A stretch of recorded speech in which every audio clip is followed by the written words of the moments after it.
90 এরশাদ সরকারের পতন হয়েছে। এরশাদ যখন ক্ষমতায় এসেছিলেন তখন হয়তো ভেবেছেন যে কিয়ামত পর্যন্ত ক্ষমতায় থাকবেন।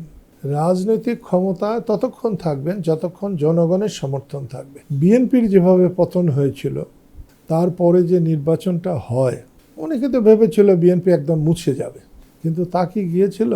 116টা আসন পেয়েছিল। আমি আওয়ামী লীগ করি না, তাই আওয়ামী লীগ নিয়ে আমার অত ভাবনা করার নাই। গত 16 বছরে শেখ হাসিনার রাজনীতি আর বঙ্গবন্ধুর রাজনীতি কখনো এক ছিল না। ভাবি নাই এটা বললে পরে মিথ্যে বলা হবে। এরকম ঘটনা সবসময় ঘটে, ভবিষ্যতেও ঘটবে। পাকিস্তান কখনো ভাবে নাই যে তাদের এই দানবীয় শক্তি পরাজিত হতে পারে। বাংলাদেশের অতি ক্ষুদ্র ক্ষুদ্র সাধারণ মানুষের কাছে পাকিস্তানিদের তুলনায় তো বাঙালিরা বেটেঘাটো ছিল, ছোট ছিল। তার উপর আবার যাদের শক্তি, সামর্থ্য, অর্থ, বিত্ত ছিল, তারা মুক্তিযুদ্ধে কিন্তু ততটা অংশগ্রহণ করে নাই। মুক্তিযুদ্ধটা হয়েছে অতি সাধারণ মানুষকে নিয়ে। পাকিস্তানের দানবীয় শক্তি একসময় মুক্তিযুদ্ধে সাধারণ মানুষের কাছে হেরে গেছে। এরপরে একসময় 96 সালে বলি বিএনপি সরকারের পতন হয়েছে। তারা ভাবেও নাই যে তাদের পতন হবে। 90 এরশাদ সরকারের পতন হয়েছে।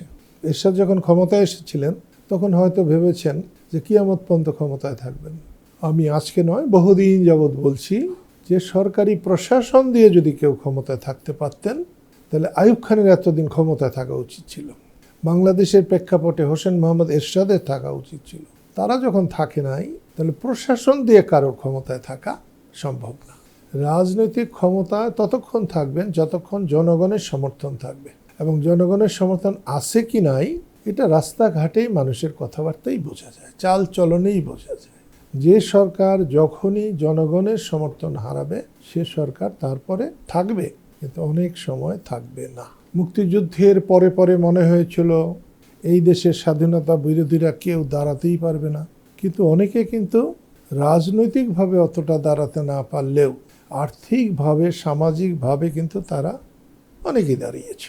বিএনপির যেভাবে পতন হয়েছিল, তারপরে যে নির্বাচনটা হয়, অনেকে তো ভেবেছিল বিএনপি একদম মুছে যাবে, কিন্তু তা কি গিয়েছিল?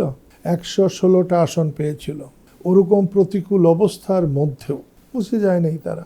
তাই কেউ মুছে যাবে এটা ভাবা উচিত না। সেটা যে হাল ধরবে সেই ধরবে। আমি আওয়ামী লীগ করি না, তাই আওয়ামী লীগ নিয়ে আমার অত ভাবনা করার নাই।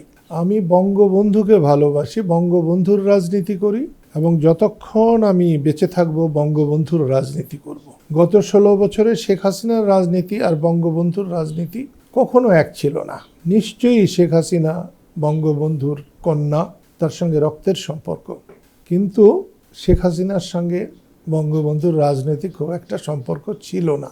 বঙ্গবন্ধু নিহত হবার পরে অনেক দিন পরে তাকে দলে আনা হয়েছিল।